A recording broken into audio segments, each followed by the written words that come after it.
நம்முடைய பிதாவாகிய தேவனாலும் கர்த்தராகிய இயேசுவினாலும் பரிசுத்த ஆவியினாலும் உங்களுக்கு கிருபையும் சமாதான ஆசீர்வாதமும் தங்கி பெருகுவதாக. இந்த நாளிலும் தேவ சமூகத்தில் வந்திருக்கிற உங்கள் எல்லாரையும் கர்த்தர் கிருபையாய் ஆசீர்வதிப்பாராக. கடந்த நாளில் புத்தியுள்ள ஆராதனை என்கிற தலைப்பில் கர்த்தருடைய வார்த்தையை நாம் தியானித்தோம். இந்த நாளிலும் அதே தலைப்பில் கர்த்தருடைய வார்த்தையை நாம் தியானிக்க போகிறோம். யாத்ராகமத்தின் புஸ்தகம் 8ஆம் அதிகாரம் அதனுடைய 1வது வசனத்தை வாசிக்கலாம். அப்பொழுது கர்த்தர் மோசேயை நோக்கி, நீ பார்வோனிடத்தில் போய் எனக்கு ஆராதனை செய்ய என் ஜனங்களை அனுப்பிவிடு. தேவனுடைய நோக்கம் தேவ ஜனங்கள் தேவனை ஆராதிக்கிறவர்களாய், சேவிக்கிறவர்களாய், தொழுது கொள்ளுகிறவர்களாய் இருக்க வேண்டும் என்று. அதற்காகவே எகிப்திலே 430 வருடம் அடிமைத்தனத்திற்குள்ளாய் கிடந்த அந்த ஜனங்களை தேடி சென்று கர்த்தர் அவர்களை மீட்கப்பட்ட அந்த ஜனங்கள் தேவனால் முன்குறிக்கப்பட்ட இடத்திலே தேவனை ஆராதிக்கிறவர்களாய் மாற வேண்டும் என்பதற்காக மோசே என்கிற தேவனுடைய மனுஷனை கர்த்தர் எழுப்பி அவனை எகிப்திற்கு மறுபடியும் அனுப்பி அங்கிருந்து தேவன் குறித்த இடத்திற்கு அவர்களை அழைத்து கொண்டு வரும்படியான கட்டளையை கொடுக்கிறார். அல்லேலூயா. பார்வோன் விடாதபடிக்கு தன்னுடைய இருதயத்தை கடினப்படுத்துகிறதான வேளையில கர்த்தர் மோசேயை பார்த்து சொல்கிறார், நீ பார்வோனிடத்தில் போய் எனக்கு ஆராதனை செய்ய என் ஜனங்களை அனுப்பிவிடு. நீ அவர்களை அனுப்பிவிட மாட்டேன் என்பாயாகில் இனி என்னென்ன சம்பவிக்கும் என்கிறதான ஒரு காரியத்தை தொடர்ந்து கர்த்தர் செய்து கொண்டிருக்கிறதை பார்க்கிறோம். எனக்கு பிரியமான தேவனுடைய பிள்ளைகளே, இரண்டாவதாக நான் சொன்ன பழைய ஏற்பாட்டு ஆராதனையின் முறைமைகளை குறித்து கடந்த நாளில் சில காரியங்களை உங்களுக்கு சொன்னேன். புதிய ஏற்பாட்டில் தேவனுடைய பிள்ளைகளாய் அழைக்கப்பட்டிருக்கிற, தேவ சபையாராய் அழைக்கப்பட்டிருக்கிற நம்முடைய வாழ்க்கையிலும் தேவன் எதிர்பார்க்கிற ஒரு காரியம் என்ன? தேவனுடைய பிள்ளைகளாகிய நானும் நீங்களும் தேவனை ஆராதிக்கிறவர்களாய் இருக்க வேண்டும். நீங்களும் நானும் செய்கிற ஆராதனை எப்படி இருக்க வேண்டும்?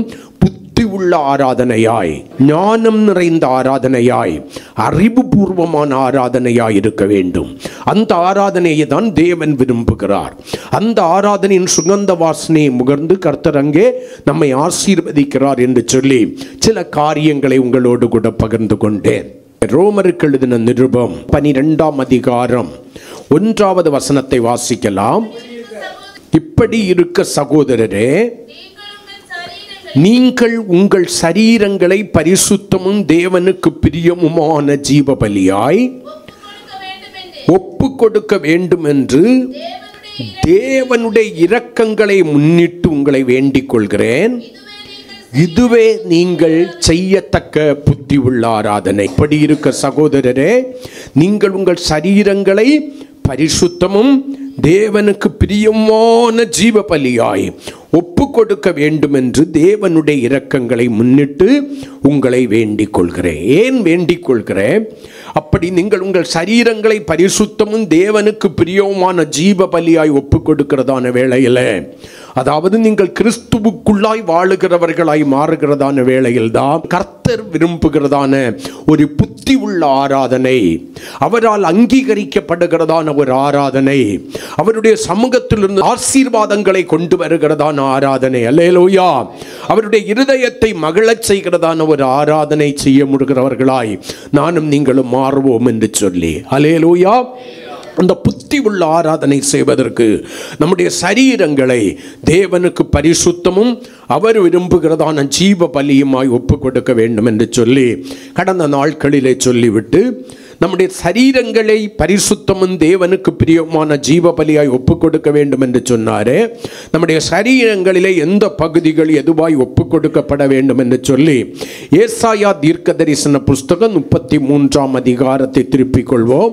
அந்த 33ஆம் அதிகாரத்தின் 15வது வசனத்தை உங்கள் நடுவிலே வைத்து ஒருவர் வாசிக்கலாம். 33ஆம் அதிகாரத்தின் 15வது வசனம், நீதியாய் நடந்து செம்மையானவைகளை பேசி கிடுக்கண் செய்வதால் வரும் ஆதாயத்தை வெறுத்து பரிதானங்களை வாங்காதபடிக்கு தன் கைகளை உதறி இரத்தம் இரத்தம் சிந்துவதற்கு ஏதுவான யோசனைகளை கேளாதபடிக்கு தன் செவியை அடைத்து, பொல்லாப்பை காணாதபடிக்கு தன் கண்களை மூடுகிறவன் எவனோ. 6 அவயங்களை குறித்து வேதம் சொல்கிறது. நான் கடந்த நாளில் சொன்னதை போல நம்முடைய கால்களிலிருந்து ஆரம்பித்து நம்முடையதான கண்களிலே கொண்டு வந்து பரிசுத்த ஆவியானவர் முடிக்கிறார். அல்லேலூயா.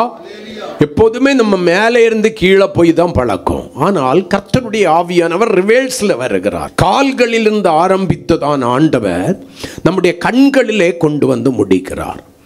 கால்கள் எப்படி இருக்க வேண்டுமா? நீதியின் பாதையில் நடக்கிறவைகளாய் இருக்க வேண்டும். அல்லேலூயா. ஆமென். இரண்டாவதாக வாயை குறித்து எழுதப்பட்டிருக்கிறது. அந்த வாய் எது அப்படியா இருக்க வேண்டும்? நல் வார்த்தைகளை மட்டும் பேசுகிறதா இருக்க வேண்டும். மூன்றாவதாக இருதயத்தை கொடுத்து, வெறுக்கும் இருதயத்தை குறித்து எழுதப்பட்டிருக்கிறது. அது தீமையாய் வரும் நன்மைகளை வெறுக்கிறதா இருக்க வேண்டும், அல்லது ஆசீர்வாதங்களை வெறுக்கிறதா இருக்க வேண்டும். நான்காவதாக கைகளை குறித்து எழுதப்பட்டிருக்கிறது. கைகளை உதற வேண்டும் என்று வேதம் சொல்கிறது. பரிதானம் அப்படி என்றால் லஞ்சம் என்று பொருள். அல்லேலூயா.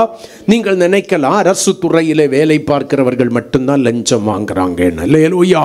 நான் இப்படியாய் சொல்லுகிறேன், சில உலக நன்மைகளுக்காக நம்ம ஆசைப்பட்டு சிலரோடு கூட சேர்ந்து சில காரியங்களை மறைக்கிறதான வேளையில் நம்மையும் அறியாமல் நம்ம லஞ்சம் வாங்குகிற கைகளை உடையவர்களாக இருக்கிறோம். அந்த கைகளை தேவனுடைய பிள்ளைகள் உதறுகிறவர்களாய், அதற்கும் எனக்கும் சம்பந்தம் இல்லாத வாழ்க்கை இருக்கிறவர்களாய் மாற வேண்டும். ஐந்தாவதாக அடைக்கப்பட்ட செவிகள் இருக்க வேண்டும். அல்லேலூயா. கர்த்தருக்கு ஸ்தோத்திரம். நல்ல வார்த்தைகளை மட்டும் உங்களுடைய செவிகள் என்ன பண்ணணும்?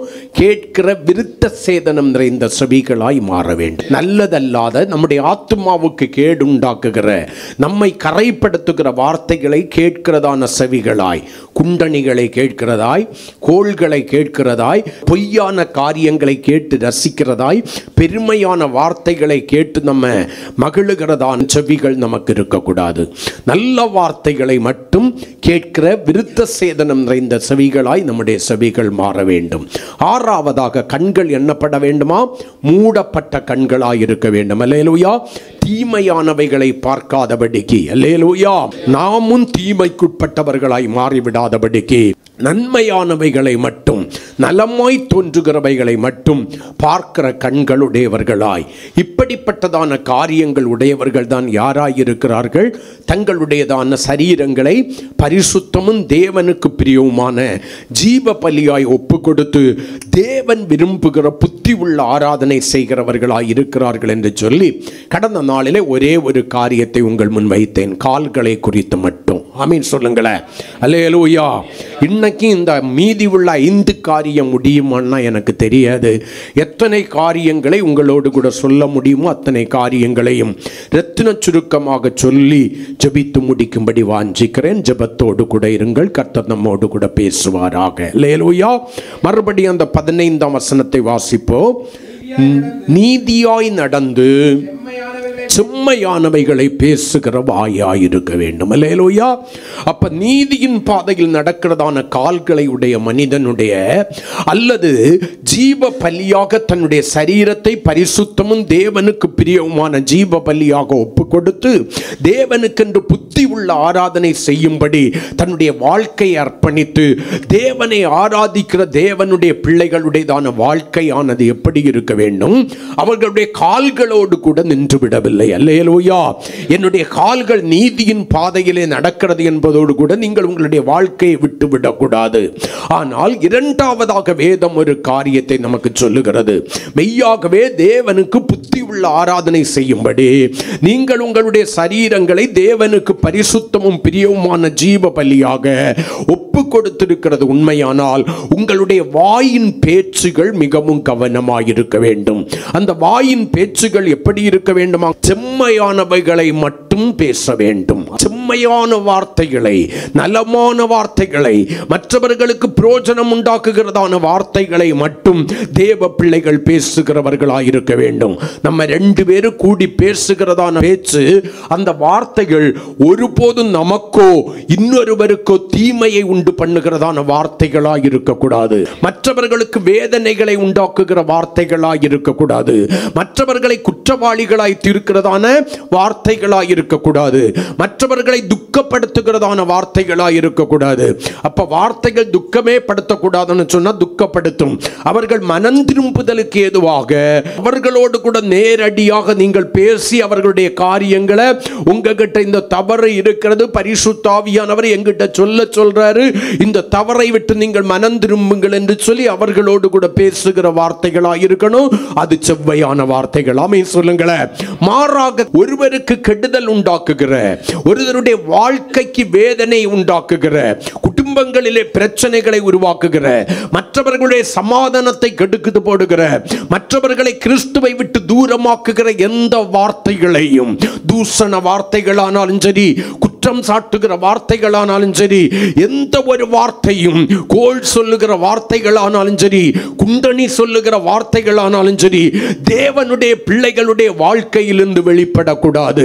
வாயிலிருந்து பொய்யான வார்த்தைகள், உங்களுக்கு மற்றவர்களுக்கு தீமையை உண்டு பண்ணுகிறதான பொய்யான வார்த்தைகள் உங்களுடைய வாயிலிருந்து புறப்படாதபடிக்கு உங்களுடைய வாயானது செம்மையான வார்த்தைகளை மட்டும் பேசுகிறதாய், நீங்கள் செம்மையான வார்த்தைகளை பேசுகிறதான வேளையில தேவனுடைய இருதயம் மகிழும், தேவனுடைய நாமம் மகிமைப்படும். அல்லேலூயா.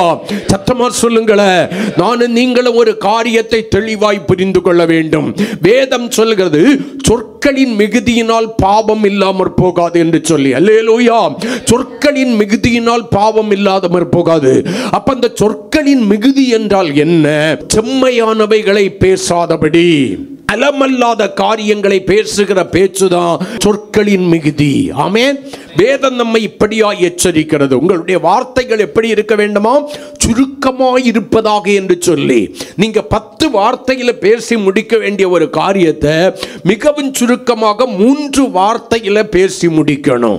உங்களுக்கு நாவு இருக்கிறது என்பதற்காக, உங்க நாவுல கட்டுப்பாடு இல்லை என்பதற்காக, நாவுல எலும்பில்லை என்பதற்காக நீங்கள் விரும்புகிறபடியெல்லாம் பேசி மகிழுகிறவர்களாக இருக்கக்கூடாது. அல்லேலூயா. உங்களுடைய பேச்சு உங்களுக்கு சந்தோஷத்தை கொண்டு வரலாம். உங்களுடைய பேச்சு உங்கள் அருகிலே இருக்கிறவர்களுக்கு சந்தோஷத்தை கொண்டு வரலாம். ஆனால் அதே நேரத்தில் யாரோ ஒருவருக்கு துக்கத்தை, யாரோ ஒருவருக்கு வேதனையை, யாரோ ஒருவருக்கு கண்ணீரை, யாரோ ஒருவருக்கு புலம்பலை, யாரோ ஒருவருக்கு இனி ஒருபோதும் ஆறாத ஒரு காயத்தையும் ரணத்தையும் ஏற்படுத்துகிற வார்த்தைகளாக இருக்குமே. ஆனால் தேவ பிள்ளையே, நீங்கள் பேசுகிற வாயின் வார்த்தையினாலேயே நீங்கள் குற்றவாளிகள் அல்லது நீதிமான்கள் என்று சொல்லி நியாயம் தீர்க்கப்படுவீர்கள் என்று சொல்லி வேதம் சொல்கிறது. யாரும் காணவில்லை, யாருக்கும் தெரியாது என்று பேசுகிறவர்களாய் தேவனுடைய பிள்ளைகள் இருக்கக்கூடாது. நீங்கள் என்ன பேச போகிறோம் என்பதை நினைக்கிறதான வேளையில் உங்களுடைய நினைவுகளை தூரத்திலிருந்து அறிகிற ஒரு தேவன் இருக்கிறார். உடனே அந்த அம்மா அல்லது அந்த சகோதரன் நான் சொல்லவே மாட்டேன்னு சொல்லி ஒரு 1000 சத்தியம் பண்ணுவார்கள். வேதம் சொல்கிறது, உள்ளதை உள்ளதென்றும் இல்லாததை இல்லதென்றும் பேசும்படி அழைக்கப்பட்டவர்களே தவிர சத்தியம் பண்ணுவது தேவனுடைய பிள்ளைகளுக்கு உகந்தது அல்ல. குறிப்பா நான் சொல்றேன், யாரோ ஒருவர் வந்து, அது சகோதரனாயிருக்கலாம், சகோதரியாயிருக்கலாம், வாலிபனாயிருக்கலாம், கன்னிகையாயிருக்கலாம், இங்க இருக்கிற முதியோராய் கூட இருக்கலாம், உங்களிடத்துல வந்து நான் சொல்றேன், நீங்க யாருகிட்டையும் சொல்ல மாட்டேன்னு சத்தியம் பண்ணுங்கன்னு சொன்னா, நான் சொல்லுகிறேன், யாருக்கோ தீமையை உண்டாக்குகிற வார்த்தைகளை அவர்கள் பேச போகிறார்கள். தயவு செய்து அந்த இடத்துல இருந்து கடந்து சொல்லுங்கள். கர்த்தருக்கு ஸ்தோத்திரம். அந்த வார்த்தைகளை நான் கேட்க விரும்பவில்லை. நீங்கள் பேசுகிற அந்த வார்த்தை எனக்கு வேண்டாம். செவ்வையான வார்த்தைகளை, மற்றவர்களுக்கு பிரயோஜனம் உண்டாகிற வார்த்தைகளை, நலமான வார்த்தைகளை பேச முடியுமே ஆனால் மட்டும் என்னிடத்திலே பேசுங்கள். இல்லை என்றால் நீங்கள் நியாய தீர்ப்பு நாளிலே கணக்கு ஒப்புவிக்கிறீர்களோ இல்லையோ, நான் நியாய தீர்ப்பு நாளிலே உங்களுக்கு துணை போனதற்காக கணக்கு ஒப்புவிக்க வேண்டும் என்று சொல்லி அவர்களை கடிந்து கொண்டு அவர்களுடைய வாயை அடைத்து போட்டு நீங்கள் அந்த இடத்தை விட்டு கடந்து செல்கிறவர்களாக இருக்க வேண்டும். அல்லேலூயா. அப்ப தேவனுடைய பிள்ளைகளுடைய வாய் செம்மையானவைகளை பேச வேண்டும். பொய்யான காரியங்களை பேசக்கூடாது, பெருமையான காரியங்களை பேசக்கூடாது, மற்றவர்களை குற்றவாளியாய் தீர்க்கிற காரியங்களை பேசக்கூடாது, மற்றவர்களுக்கு வேதனை உண்டாக்குகிற காரியங்களை பேசக்கூடாது, மற்றவர்களுக்கு கண்ணீரை உண்டாக்குகிற காரியங்களை தேவனுடைய பிள்ளைகள் ஒருபோதும் பேசக்கூடாது. உங்களுடைய பேச்சு தேவனுடைய பார்வையில் செம்மையான காரியங்களை பேசுகிற வாயாய் இருக்க வேண்டும். உங்களுடைய பேச்சு நிமித்தம் தேவன் நாமம் மகிமைப்பட வேண்டும். அல்லேலூயா, அல்லேலூயா. நீதிமொழிகளின் புஸ்தகம் 4ஆம் அதிகாரம் 24வது வசனத்தில் நீங்க வாசிக்கிறதான வேளையில நான் நல்லா சொல்றேன், கவனமா கேளுங்க. கடந்த நாட்களில் நம்முடைய வாயிலிருந்து வராத செவ்வையான வார்த்தைகள் வராதபடியினால நம்முடைய ஆசீர்வாதங்களை நம்ம இழந்து போயிட்டோம். இனியாக நம்முடைய வார்த்தை அல்லது வாயை தேவனுக்கு பரிசுத்தமும் அவர் விரும்புகிறதுமான ஜீவ பலியாய் ஒப்பு கொடுத்து அவர் விரும்புகிற புத்தி உள்ள ஆராதனை செய்வோமே ஆனால் தேவனுடைய பிள்ளையே, நம்முடைய வாயின் வார்த்தைகள் தேவனுடைய சமூகத்திலிருந்து நமக்கு ஆசீர்வாதங்களை கொண்டு வரும். அல்லேலூயா. சத்தமா சொல்லுங்களேன். இந்த வேத வசனத்தை வாசிக்கலாம். நீதிமொழிகளின் புஸ்தகம் 4ஆம் அதிகாரம் 24வது வசனத்திலே நீங்கள் வாசிக்கிறதான வேளையில வாய் எப்படிப்பட்ட வார்த்தைகளை பேசுகிறது என்று வேதம் சொல்கிறது. வாசிக்கலாம். வாயின் தாறுமாறுகளை, தாறுமாறான ஒழுங்கீனமான வார்த்தைகள். தாறுமாறானது என்றால் என்ன? ஒழுங்கீனமான. கர்த்தருக்கு ஸ்தோத்திரம். மறுபடியும் சொல்றேன், மற்றவர்களை குற்றவாளியாய் தீர்க்கிற, பெருமை உண்டாக்குகிற வார்த்தைகள், கோள் சொல்லுகிற வார்த்தைகள், குண்டனி சொல்லுகிற வார்த்தைகள், மற்றவர்களுக்கு கண்ணீரையும் வேதனையும் மன துக்கத்தையும் உருவாக்குகிற வார்த்தைகளை தேவனுடைய பிள்ளைகள் பேசக்கூடாது. அந்த வார்த்தைகளுக்கு பேருதான் தாறுமாறின் வார்த்தைகள், ஒழுங்கீனமான வார்த்தைகள். நீங்கள் வரைமுறைக்கு உட்பட்டல்ல, கட்டளைகளை மீறி பேசுகிறவர்களாயிருக்கிறீர்கள். மெய்யாகவே உங்கள் சரீரங்கள் தேவன் விரும்புகிறபடி புத்தி உள்ள ஆராதனை செய்வதற்கு பரிசுத்தமும் தேவனுக்கு பிரியமான ஜீவ பலியாய் ஒப்பு கொடுக்கப்பட்டிருக்குமே ஆனால் உங்களுடைய வாய்கள் அப்படிப்பட்ட தாறுமாறான ஒழுங்கீனமான வார்த்தைகளை ஒருபோதும் பேசாது. நீங்கள் உங்கள் குற்றங்களை உணர்ந்து மனம் திரும்புவீர்களே தவிர மற்றவர்களை குற்றவாளியாக தீர்க்க மாட்டீர்கள். நான் சொல்லுகிறேன், உங்களுடைய வார்த்தைக்கு வேல்யூ உண்டுங்கிறத நீங்க புரிஞ்சுக்கணும். உங்களுடைய வாயின் வார்த்தைகளை தான் உங்களை நீதிமான்களாகவோ உங்களை குற்றவாளிகளாகவோ தீர்க்கிறது. உங்களுடைய வாயின் வார்த்தையின்படி உங்களுக்கு ஆக போகிறது. உங்களுடைய வாயின் வார்த்தை உங்களுடைய வாழ்க்கையிலே ஒரு நாள் நிறைவேறும். நீங்கள் மற்றவர்களை எந்த வார்த்தையினாலே குற்றம் சாட்டி பேசுகிறீர்களோ, எந்த வார்த்தைகளை கொண்டு தூசிக்கிறீர்களோ, அதே வார்த்தை ஒரு நாள் உங்களிடத்திற்கு திரும்பி வரும். அந்த நாளிலே நீங்கள் யோசிக்காத வேளையில் வேதனைப்பட வேண்டிய அவசியம் இருக்கும், கண்ணீர் விட வேண்டிய அவசியம் இருக்கும். கடைசி வரைக்கும் ஏன் இவைகள் சம்பவிக்கிறது என்கிறதான அந்த காரியங்களுக்கு தென்படாமல் இருக்கும். அருமையான தேவனுடைய பிள்ளையே, நான் அடிக்கடி சபைக்கு சொல்லுகிறத ஒன்று சொல்றேன். நீங்கள் இன்றைக்கு எதை விதைக்கிறீர்களோ நாளைக்கு அதையும் அறுவடை செய்வீர்கள் என்று சொல்லி கலாத்தியருக்கு எழுதின நிருபத்தில் நம்ம வாசிக்கிறோம். மனுஷன் எதை விதைக்கிறானோ அதை அறுப்பான் என்று சொல்லி வேதம் சொல்கிறது. நீங்கள் மற்றவர்களுக்கு எதை செய்கிறீர்களோ அது உங்களுக்கு செய்யப்படும் என்று வேதம் சொல்கிறது. மற்றவர்களை குறித்து என்ன பேசுகிறீர்களோ அப்படி நீங்களும் மற்றவர்களால் என்ன பண்ணுவீங்க? பேசப்படுவீர்கள். தேவ பிள்ளையே, செம்மையானவைகளை பேசுகிற வாய் புத்தி உள்ள ஆராதனை செய்யும்படி பரிசுத்தமும் தேவனுக்கு பிரியமான ஜீவ பலியாய் ஒப்பு கொடுக்கப்பட்டதான வாயிலிருந்து ஒழுங்கீனமான மீன்ஸ் அதனுடைய அர்த்தம் என்ன? தாறுமாறான வார்த்தைகள் வரவே வராது. அவர்களுடைய வார்த்தைகள் ஒழுக்கம் உள்ளவைகளாயிருக்கும், அவர்களுடைய வார்த்தைகள் உண்மை உள்ளவைகளாயிருக்கும், அவர்களுடைய வார்த்தைகள் நேர்மை உள்ளவைகளாயிருக்கும், அவர்களுடைய வார்த்தைகள் தாழ்மை உள்ளவைகளாயிருக்கும். கரங்களை கொட்டி அவர்களுடைய வார்த்தைகள் மற்றவர்களை காயப்படுத்துகிறதா அல்ல, காயம் கட்டுகிறதா இருக்கும். தேவனுடைய பிள்ளைகள் ஒன்றை புரிந்து கொள்ளுங்கள், உள்ளதை உள்ளதென்றும் இல்லாததை இல்லை என்றும் சொல்ல கற்றுக்கொள்ளுங்கள். யாரோ சொல்லுகிறார்கள் என்கிற ஒரு காரியத்தை நீங்க சொல்லாதீங்க. யாரோ ஒருவரை, சம்பந்தம் இல்லாத ஒருவரை, நம்முடைய அருகிலே இல்லாத ஒருவரை நம்முடைய வாயை கொண்டு தாறுமாறான வார்த்தைகளை பேசுகிறோம். எதை வேண்டுமென்றாலும் பேசலாம் என்பதல்ல. வேதம் சொல்கிறது, நீ யாரை குற்றவாளியாக தீர்க்கிறாயோ அந்த குற்றத்தை நீயே செய்கிறபடியினால் அதை மறைப்பதற்காக நீ மற்றவர்களை குற்றவாளியாய் தீர்க்கிறாய். நல்லா கவனிங்க. செம்மையானவைகளை பேசட்டும். அடுத்தவன் மனைவியை குறித்து செம்மையானவைகளை பேசட்டும். அடுத்தவள் கணவனை குறித்து செம்மையானவைகளை பேசட்டும். மற்ற பிள்ளைகளை குறித்து செம்மையானவைகளை பேசட்டும். உங்களுக்கு தெரிந்த பிள்ளைகளை ஆனால் கூப்பிட்டு, எம்மா எப்பா இப்படி செய்யாத, இது தவறு, உன்னுடைய ஃபியூச்சரை அது பாழாக்கிவிடும் என்று சொல்லி ஆலோசனை சொல்லுங்கள். அதை விமர்சிக்காதிருங்கள். விமர்சிக்காதிருங்கள். தாறுமாறானவைகளை பேசி சாபத்தின் பிள்ளைகளாய் மாறாதிருங்கள். அது உங்களுக்கு உகந்ததல்ல. செம்மையானவைகளை பேசட்டும். ஒழுங்கினமான, பக்தி விருத்திக்கு அல்லாத, ஏதுவல்லாத தாறுமாறான வார்த்தைகளை பேசுகிறதான உங்களுடைய வாய்க்கு காவல் வையுங்கள். உங்களுடைய வாயை தேவன் விரும்புகிறபடி பரிசுத்தமும் தேவனுக்கு பிரியவுமான ஜீவ பலியாய் ஒப்பு கொடுங்கள். என்ன எல்லாரும் குற்றம் சொல்றாங்க, நான் சொல்லக்கூடாதா? சொல்லாத. நீ ஞானமாய் நடந்து கொள். அவங்க எல்லாம் போய் பேசுறாங்க, நான் பேசக்கூடாதா? பேசாத. அவர்கள் என்ன இவ்வளவு தூசித்து இருக்கிறார்கள், நான் என்ன அதை விடையும் குறைந்தவனா குறைந்தவளா? அவர்களுக்கு அந்த கிருபை இருக்கு, செய்துகிட்டு போட்டோம். நான் சொல்றேன், சீமோய் என்கிற மனுஷன் தாவீதினுடைய கடினமான சூழ்நிலையை பார்த்து அவனை தூசிக்கிறான், சாப வார்த்தைகளை சொல்லுகிறான். அந்த வார்த்தையை தாவீதுக்கு ஆசீர்வாதமாய் மாற்றினார். கரங்களை கொட்டி. எதிர்த்து நிற்பதற்கல்ல தேவன் நம்மை அழைத்தது, பணிந்து செல்வதற்கு. மற்றவர்களுடைய கண்களுக்கு அவங்க சொல்லலாம், பாத்தியா தப்பு இருக்கிறதுனால தான் பேசாம, சொல்லிட்டு போட்டும். தப்பு இருக்கிறதா இல்லை என்பது தேவனுக்கு தானே தெரியும்.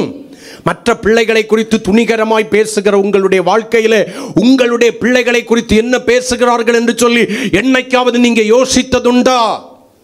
நீங்கள் பேசுகிறீர்கள், அது கிரியையாக உங்களுடைய வீடுகளிலே வருகிறது. யோசிங்க. நீங்கள் பேசுகிற மற்ற பிள்ளைகளை குறை கூறி பேசுகிற வார்த்தைகள், குற்றவாளியாய் தீர்த்து பேசுகிறதான வார்த்தைகள் உங்களுடைய வாழ்க்கையில கிரியைகளாக மாறுகிறது. திருந்தணும், திருந்த மாட்டோம். எவ்வளவு பட்டாலும் திரும்ப திரும்ப திரும்ப திரும்ப பன்றி சேற்றிலே புரளுகிறது போல, நாய் தான் கக்கினதை மறுபடியும் திங்கிறது போல செய்த பாவத்தை திரும்ப திரும்ப செய்து நம்மை அசுத்தமாக்குவது நமக்கு எல்லாருக்கும் தெரியும். சொற்களின் மிகுதியினால பாவம் இல்லாமற் போகாதுன்னு. நம்முடைய வாயின் வார்த்தைகள் நியாய தீர்ப்புக்குரியவைகள். நியாய தீர்ப்பு நாளிலே அவைகளை கர்த்தர் கணக்கு கேட்பார் என்று தெரியும். தெரிஞ்சிருக்கு. நம்ம எத்தனை பேர் மனம் திரும்பினோம்? இன்னும் அதுதானே செய்துகிட்டு இருக்கிறோம். துணிகரம் கொண்டு பேசுகிறோம். வேண்டாம் தேவனுடைய பிள்ளையே, உங்களை நிறுத்தி பாருங்க. ஆமே. கண்ணாடிக்கு முன்னால இன்னொரு மனிதனை, மனுஷியை கொண்டு நிறுத்துறதை பார்க்கலாம். முதலாவது உங்களை நிறுத்தி பாருங்கள். அது உங்களுக்கு உங்களை யார் என்று சொல்லி அடையாளம் காட்டும். தேவனுடைய வார்த்தைக்கு முன்பாக மற்றவர்களை கொண்டு நிறுத்துவதை பார்க்கலாம். உங்களை நிறுத்தி பாருங்கள். நீங்கள் யார்? உங்களுடைய உள்ளான மனிதனுடைய நிலைமை என்ன? நீங்கள் பரலோகத்திற்கு போவதற்கு தகுதியா இருக்கிறீர்களா, தகுதி இழந்தவர்களா இருக்கிறீர்களா என்று சொல்லி வேத வசனமாகிய கண்ணாடி உங்களுக்கு அடையாளம் காட்டும். உங்களை வேற யாரும் உங்களுக்கு அடையாளம் காட்ட முடியாது. நீங்கள் ஒத்துக்கொள்ளவும் மாட்டீர்கள். ஆமென்.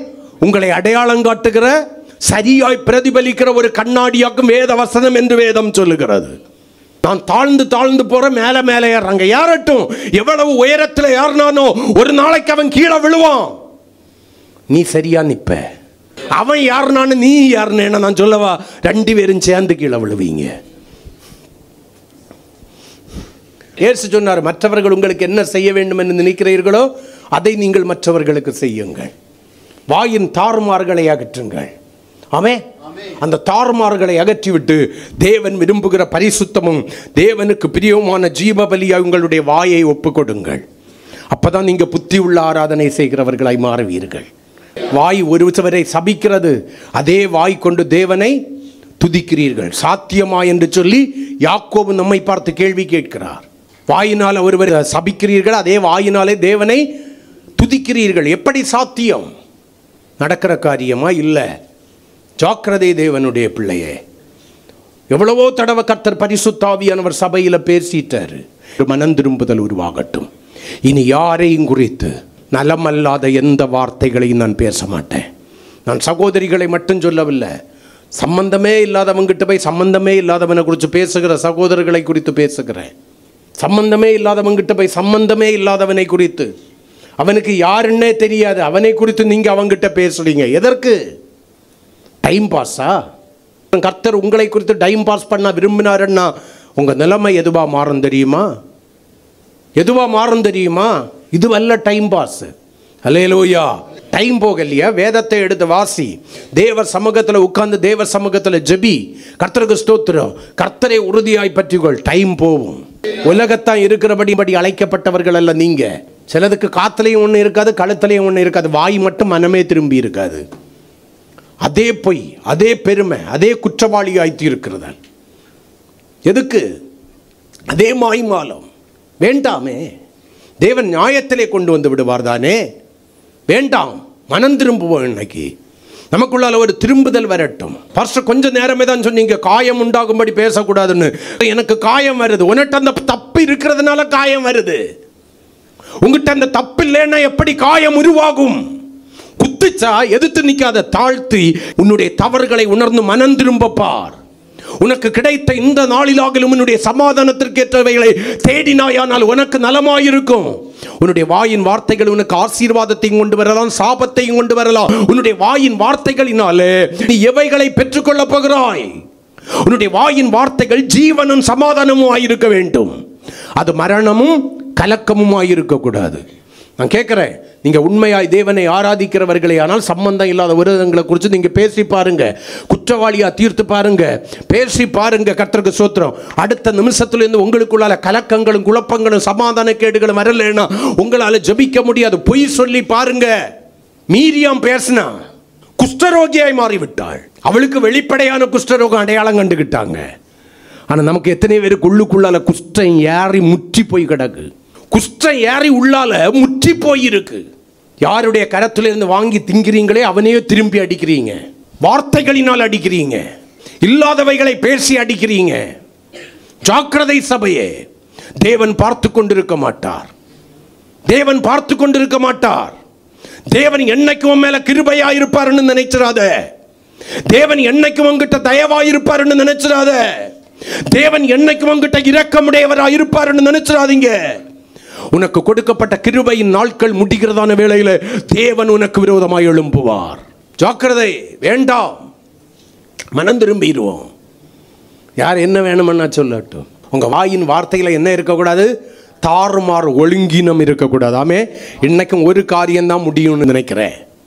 எபேசியருக்கு எழுதின நிருபம் 4ஆம் அதிகாரம் 29வது வசனத்தை நீங்க வாசிச்சு பார்த்தீங்கன்னா, அப்போஸ்தலனாகிய பவுல் எபேசு சபைக்கு, ரட்சிக்கப்படாதவங்களுக்கு அல்ல, ரட்சிக்கப்பட்டேன் என்று சொல்கிற இயேசுவின் இரத்தத்தினாலே மீட்கப்பட்ட தேவ சபையில சேர்க்கப்பட்ட தேவ சபைக்கு சொல்லுகிறார் பரிசுத்த ஆவியானவருடைய ஏவுதலினாலே.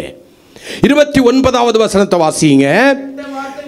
கெட்ட வார்த்தை ஒன்றும் உங்கள் வாயிலிருந்து புறப்பட வேண்டாம். கெட்ட வார்த்தைன்னா என்ன? மறுபடியும் நான் சொல்றேன், தாறுமாறான வார்த்தைகள், ஒழுங்கீனமான வார்த்தைகள். நீங்கள் இப்படி நினைக்கிறீங்கன்னா தப்பா நினைச்சிடாதீங்க.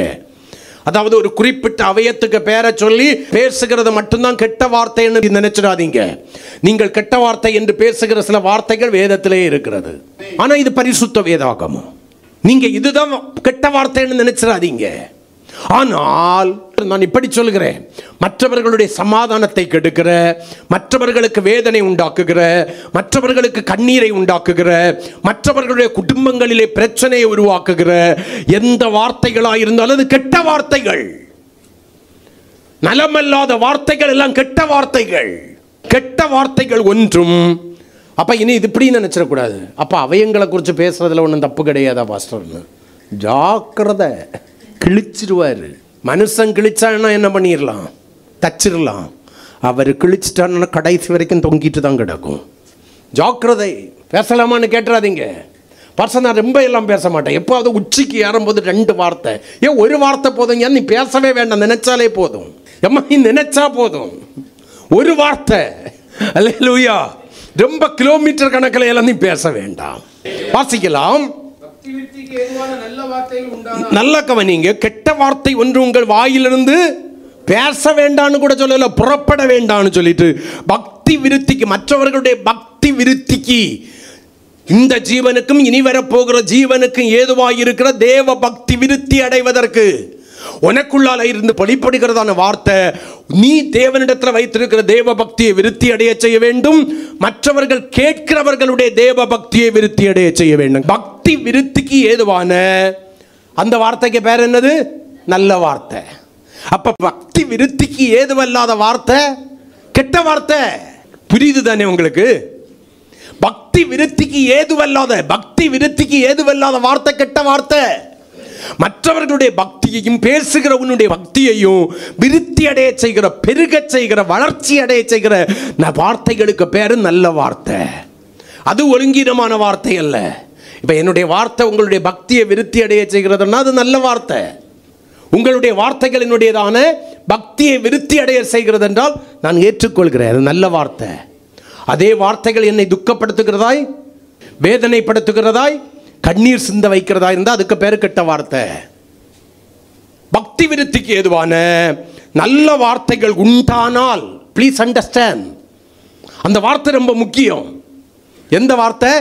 உண்டானால். அப்ப ஒண்ணு இல்லைன்னா அர்த்தம் என்னது? பேசாம இரு. நல்ல வார்த்தை பேசுறதுக்கு உங்ககிட்ட வார்த்தையே இல்லைன்னா என்ன பண்ணிரு? வாயை மூடிக்கிட்டு கம்முன்னு போயிரு, பேச நிக்காத. நல்ல வார்த்தை என்கிற ஒன்று உனக்குள்ளால இருந்தா மட்டும், மற்றவர்களுடைய பக்தியையும் பேசுகிறவனுடைய பக்தியையும் விருத்தி அடைய செய்கிற வார்த்தைகள் இருந்தா மட்டும் அந்த வார்த்தைகளை என்ன பண்ணணுமா? மற்றவர்களுக்கு, கேட்கிறவர்களுக்கு பிரயோஜனம் உண்டாகும்படி கரங்களை கொட்டி, மற்றவர்களுக்கு பிரயோஜனம் உண்டாகும்படிக்கு பேசுங்கள். அதுக்கு அடுத்த வார்த்தை சொல்லும். 30வது வசனத்தில் போனீங்கன்னா சொல்லும், அப்படி இல்லை நீங்கள் கெட்ட வார்த்தை தான் பேசுகிறீங்க, பக்தி விருத்திக்கு ஏதுவல்லாத வார்த்தைகளை பேசுகிறீர்களே என்றால், துணிவாய் பேசுகிறீர்களே ஆனால் மீட்கப்படும் நாளுக்கென்று முத்திரையாக பெற்ற பரிசுத்த ஆவியானவரை நீங்கள் துக்கப்படுத்துகிறீர்கள். நீங்கள் மீட்கப்பட முடியாது. ஆமென். உங்கள் முடிவு எங்கே இருக்குன்னு தெரியுமா? அந்தி கிறிஸ்துவின் ஆட்சிக்குள்ளால போயிடும். நீங்கள் கிறிஸ்துவின் ராஜ்யமாக்கிய பிதாவின் ராஜ்யத்தில் செல்ல விரும்புகிறீங்களா, இல்லை அந்தி கிறிஸ்துவின் இருள் அடைந்த ராஜ்யத்தில் போக விரும்புகிறீங்களா? உங்கள் வாயின் வார்த்தைகள் அதை குறித்து தீர்ப்பெழுதும். நீங்கள் வேற பாவமே செய்யண்டாம். உங்கள் வாயின் தாறுமாறுகள் உங்களை விட்டு அகற்றப்படாமல், நீங்கள் தேவனுக்கு செய்கிற புத்தி உள்ள ஆராதனை என்பதை உணராமல், நீங்கள் உங்களுடைய வாயை பரிசுத்தமும் தேவனுக்கு பிரியமான ஜீவபலியாம ஒப்பு கொடுக்காமல் இருந்தால் அதுவே உங்களை யாராய் மாற்றிவிடும்? யாரா மாற்றிடும் சொல்லவா? யாரா மாற்றிடும் சொல்லவா? ரெட்டிப்பான நரகத்தின் மகனாக, நரகத்தின் மகளாக மாற்றிடும். நீங்கள் ஒருத்தங்களை குறித்து தப்பாக பேசி பாருங்கள். உங்களுக்கு மனசாட்சி சாவாமல் இருக்குன்னா, சிலருக்கு மனசாட்சி செத்து போயிருக்கும், அதை குறித்து நான் இப்போ இங்கே பேச வரல. உங்கள் மனசாட்சி சாவாமல் இன்னும் உயிரோடு கூட இருக்குன்னா அந்த மனுஷனை அடுத்து பார்க்கும்போது அவனுக்கு முகத்தில் நீங்கள் பார்க்க முடியாது. அப்படியே பேச வேண்டியது வந்தாலும் அவங்க முகத்தை பார்த்து நீங்கள் பேச முடியாது, குத்தும். ஆனால் மனசாட்சி செத்ததுன்னு வச்சுக்கோங்களேன், praise Lord brother, praise Lord sister, நல்லா இருக்குங்களா சிஸ்டர், நான் உங்களை தான் பிரதர் நினைச்சேன், உங்களை தான் சிஸ்டர் நினைச்சேன், ஆகா இன்றைக்கு உங்களை காண செய்த praise the Lord brother, praise the Lord sister. அந்த வார்த்தைக்கு அர்த்தம் தெரியாமலே பிரைஸ் தி லார்ட் சொல்கிறோம். பிரைஸ் தி லார்ட் பிரதர்னு அர்த்தம் என்ன தெரியுமா? இன்று உங்களை காண செய்த தேவனுக்கு ஸ்தோத்திரம். இன்னைக்கு பிரைஸ் தி லார்ட் எல்லாம் கடமைக்கானதாக வெற்று வேட்டாக மாறிவிட்டது. மனசுக்குள்ளால கசப்பையும் வைராக்கியத்தையும் வச்சுக்கிட்டு பிரைஸ் தி லார்ட். வை? முதல்ல அதை சுத்திகரி. முகத்தை பார்க்க முடியாது, ஆட்டோமேட்டிக்காக குத்த ஆரம்பிக்கும். ஆனால் செத்த மனசாட்சின்னு வச்சுக்கோங்களேன், ஓவர் ஆக்டிங் கொடுத்தே தப்பிடலான்னு நினைப்போம். வேண்டாம் சபையே, இந்த உலகத்தின் வேஷம் கடந்து போகிறது என்று சொல்லி வேதம் சொல்கிறது. நீங்கள் வேஷம் தரித்து வாழ வேண்டியவர்கள் அல்ல, தேவ பக்தியை வேஷமாயல்ல, அதன் பலன் கிடைப்பதற்கு ஏதுவாக உங்களுடைய தேவ பக்தியை பெருக பண்ணுங்கள். ஆமென் சொல்லுங்களேன். அல்லேலூயா. மற்றவர்களுக்கு பிரயோஜனம் உண்டாகும்படி பக்தி விருத்திக்கு ஏதுவான நல்ல வார்த்தைகளை நீங்கள் பேசலைன்னா நீங்கள் மீட்கப்படும் நாளுக்கென்று முத்திரையாக பெற்ற பரிசுத்த ஆவியை என்ன பண்ணுவீங்க? துக்கப்படுத்துவீங்க. மீட்கப்படும் நாளில் நீங்கள் மரித்தாலும் சரி, கிறிஸ்துவின் வருகை மற்றும் உயிரோடு கூட இருந்தாலும் சரி, பரிதவிக்கப்பட்டவர்களாய் மாறிவிடுவீர்கள். முதலாம் உயிர்த்தெழுதல் என்கிற மேன்மையை இழந்து விடுவீர்கள், அல்லது மறுரூபம் என்கிறதான மேன்மையை இழந்து விடுவீர்கள். நீங்கள் யாராயிருக்க விரும்புறீங்க? நீங்க இதே கான்செப்டில் வாழ்றாளா? உலகத்தில் ஆசீர்வாதம் ஆசீர்வாதம் ஆசீர்வாதம் ஆசீர்வாதம், ஓவரா ஆசீர்வாதம் கேட்டேன்னா ஆசீர் எனக்கு வாதம் உனக்குன்னு கர்த்தர் சொல்றாரு. அவர் தருகிறவைகள் போதும்னு இருந்து பாருங்க. வாழ்க்கை சீர்படட்டும், ஆசீர்வாதம் தானாக வரும். நீங்க எதையும் கேட்க வேண்டியதில்லை, நீங்க போராட வேண்டியதில்லை. நிஜமா சொல்றேன், எதுக்காக நீங்க போராட வேண்டியதில்லை. நீங்க தேவனுக்கு பிரியமாய் வாழ்ந்து பாருங்கள், அது தானாக உங்களிடத்திற்கு தேடி வரும். நான் சாட்சியா சொல்ல முடியும். எத்தனையோ நன்மைகள் நான் எதிர்பார்க்கவே இல்லை. இந்த நன்மை எனக்கு கிடைக்கும்னு எதிர்பார்க்கவே இல்லை. கர்த்தர் தருகிறார், கேட்கறது கிடையாது, கர்த்தர் தருகிறார். என்னுடைய 32 வருட அனுபவம் அது. ஆரம்பத்தில் அந்த அனுபவங்கள் குறைவாக தான் இருந்துச்சு. வசனத்தை பிரசங்கிக்க எனக்குள்ளால ஏற்படுகிறது, இது ஒருங்கிட்ட இருக்கு, முதல்ல இதை விட்டு விலகிறேன். என்னுடைய தவறை நான் உணர்கிறேன். இருதயத்தை கடினப்படுத்தல. நான் எப்பவும் சொல்வேன், தீர்க்க தரிசனம் சொல்லுகிறவர்களுக்கு சொல்லுவேன். நிறைய பாஸ்டர்ஸ் கான்ஃபரன்ஸில் நான் சொல்லி இருக்கிறேன். தீர்க்க தரிசனம் சொல்றியா? தீர்க்க தரிசனம் என்பது முதல்ல உனக்கு, ரெண்டாவது தான் மற்றவங்களுக்கு. பிரசங்கம் பண்றியா? முதல்ல பிரசங்கம் யாருக்கு தெரியுமா? உனக்கு. இரண்டாவது தான் மற்றவர்களுக்கு. நான் அந்த கேட்டகரியை சேர்ந்தவன். முதல்ல எனக்கு அப்புறம் தான் கேட்குறவங்களுக்கு. அல்லேலூயா. இங்கே மாற்ற முடியாது என்பது எதுவும் இல்லை. மாற்றம் அடையாததுக்கு காரணம் நம்ம மனநிலைமை தான் காரணம். ஆமென் சொல்லுங்களேன். மாற வேண்டும் என்கிற விருப்பம் இல்லை. காரணம் நம்முடைய குற்றத்தை உணர்கிற இருதயம் நமக்கு இல்லை. உணர்வற்று போன இருதயம். பார்க்கலாம், நாளைக்கு பார்க்கலாம். ஜாக்கிரதை தேவனுடைய பிள்ளையே, ஜாக்கிரதை. நம்மள எத்தனை பேர் கர்த்தருடைய வார்த்தைக்கு விரோதமாக பேசுகிறோம், கர்த்தருடைய வார்த்தைக்கு விரோதமாக விமர்சிக்கிறோம். இதெல்லாம் கெட்ட வார்த்தையில் சேரும். பக்தி விருத்தியைக்கு ஏதுவல்லாத வார்த்தைகளில் சேரும். நான் பாஸ்டருக்கு மோயின்னு சொல்லி தப்ப முடியாது, நான் பாஸ்டருக்கு ஒய்ஃப்னு சொல்லி தப்ப முடியாது. எனக்கு ஒய்ஃப் நல்லா ஜெபம் பண்ணுவாங்க, அவங்களுக்கு தேவ பக்தி இருக்குன்னு சொல்லிக்கிட்டு நீங்கள் ரட்சிக்கப்பட முடியாது. என் கணவன் நல்லவர், அவர் போவார், நீ போவியா? இங்கே அவருக்கு தான். பிதாக்கள் திராட்சை காய்களை தின்கிறதுனால் பிள்ளைகளுடைய பல்கள் கூசி போன காலங்கள் முடிந்து விட்டது.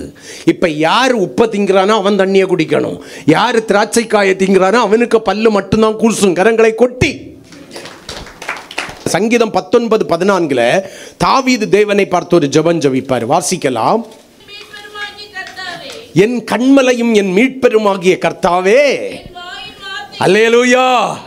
சத்தமா சொல்லுங்களேன். என் வாயின் வார்த்தைகளும் இருதயத்தின் தியானமும் உமது சமூகத்தில் எப்படி இருப்பதாக? பிரியமாயிருப்பதாக.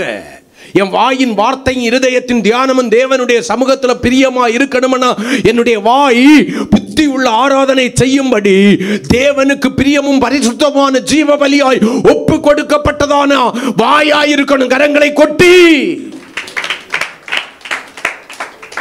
அந்த அனுபவம் இருந்தாதான் என் வாயின் வார்த்தைகளின் இருதயத்தின் தியானமும் என் தேவனுக்கு முன்பாக எப்படி இருக்கும்? பிரியமாயிருக்கும். அவர் ஏற்றுக்கொள்கிறதாயிருக்கும். அவருடைய இருதயத்தை விசனப்படுத்தாததாயிருக்கும். ஒரு மனுஷனுடைய வாயின் வார்த்தைகள் எவ்வளவு பெரிய வல்லமை உள்ளது தெரியுமா உங்களுக்கு? வேதம் தான் சொல்லுது, இது என்னுடைய சொந்த கருத்தல்ல. வாசிக்கலாம். பிரசங்கியின் புஸ்தகம் 5ஆம் அதிகாரம் 2வது வசனம். நல்லா கவனிங்க. தேவ சமூகங்கிறது எது? ஆராதனை கூடமா? தேவ ஆலயமா? வேதம் சொல்கிறது கர்த்தருக்கு பயந்தவர்கள் ஒருவரோடு ஒருவர் பேசிக்கொள்வார்கள், தேவன் அதை உற்று கவனிப்பார். தேவ சமூகம் என்பதற்கு இயேசு கிறிஸ்து ஒரு டெபினேஷனே கொடுத்திருக்கிறார். என்ன 2-3 பேர் ஒருமனப்பட்டு எங்கே கூடி இருக்கிறார்களோ அங்கே நான் அவர்கள் நடுவில் இருப்பேன். அப்ப நீங்க 2 பேரோ 3 பேரோ ஒன்றுபட்டப்பட்டு கூடினா அங்க ஆண்டவர் இருக்கிறார். அது தேவ சமூகம்.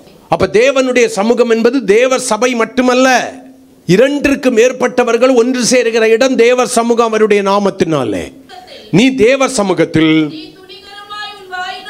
நல்ல கவனிங்க, தேவ சமூகத்தில் நீ துணிகரமாய் உன் வாயினால் எப்படி பேசக்கூடாது?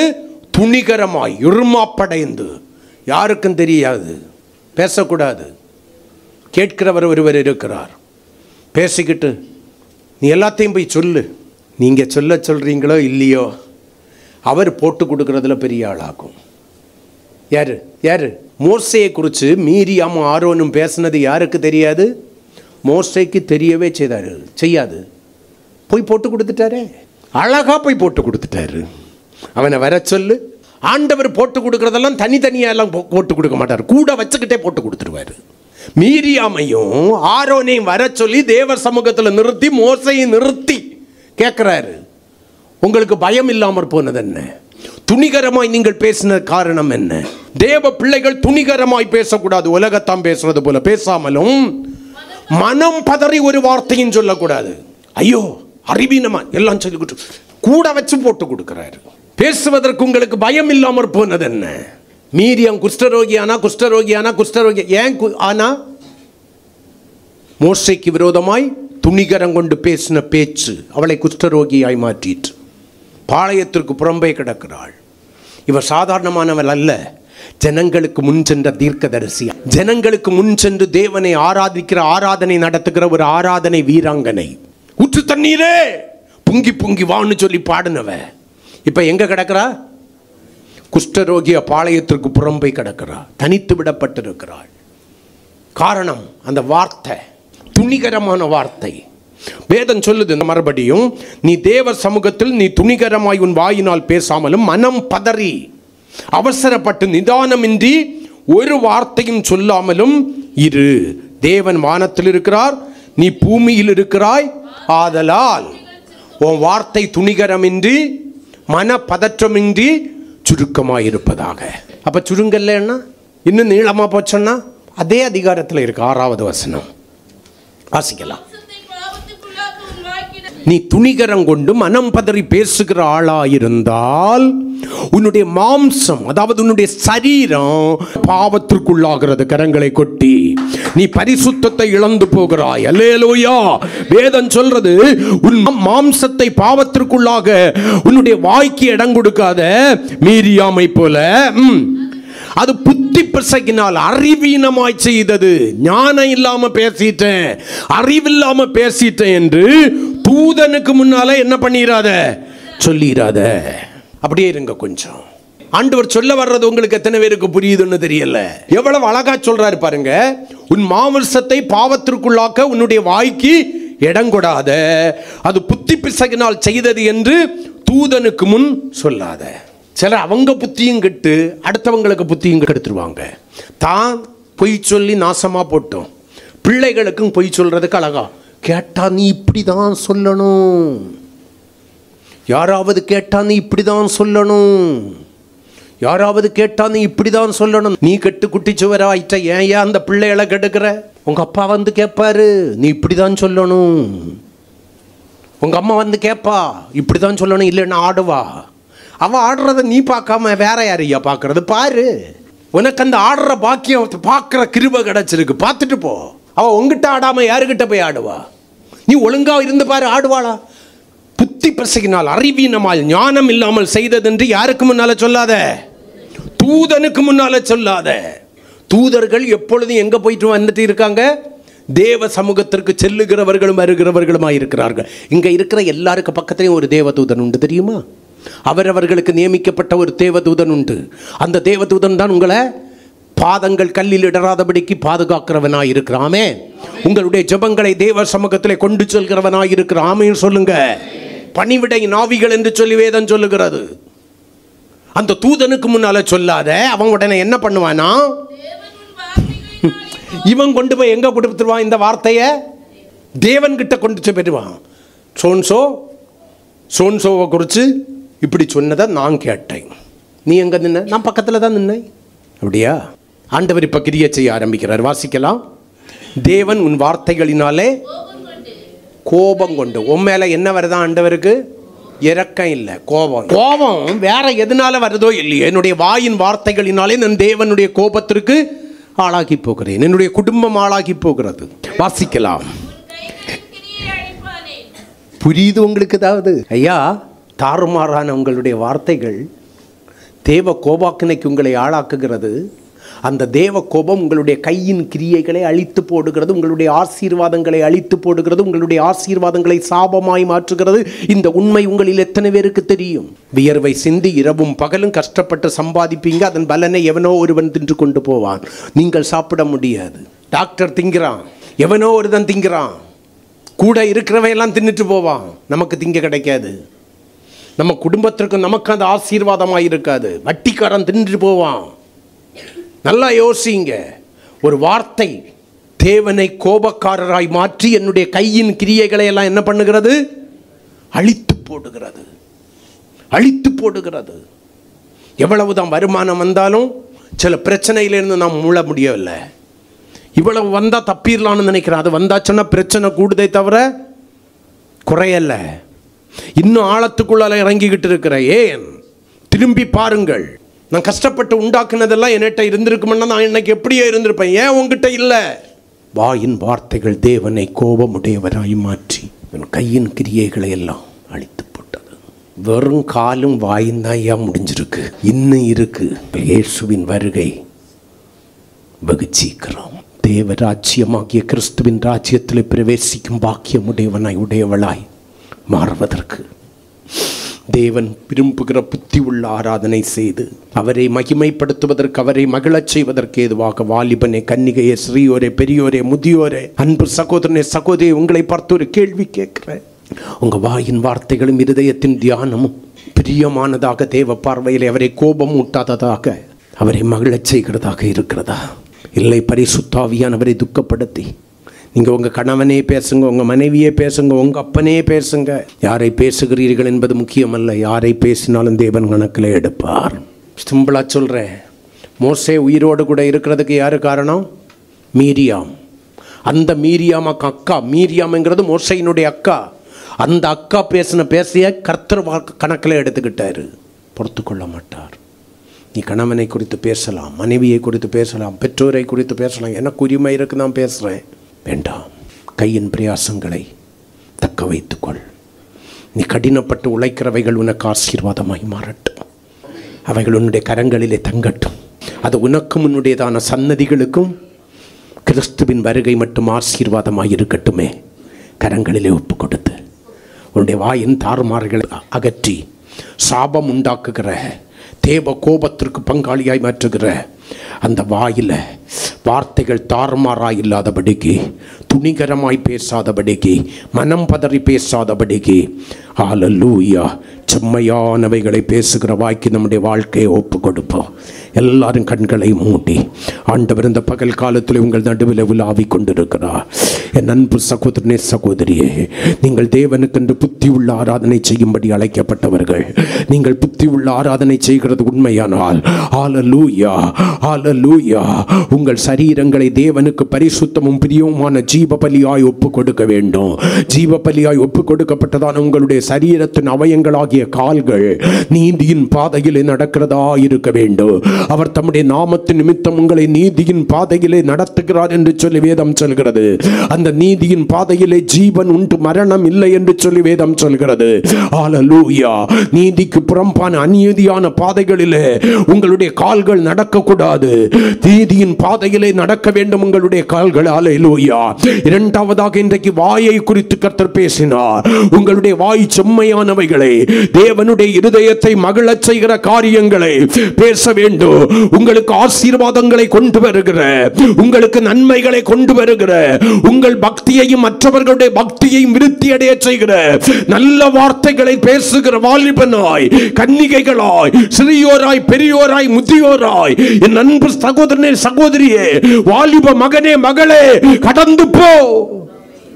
சின்ன பிள்ளையே, இந்த வயசுல இருந்த உன்னுடைய வாயின் வார்த்தைகள் கர்த்தருக்கு முன்பாக பிரியமாய் இருக்கட்டுமே.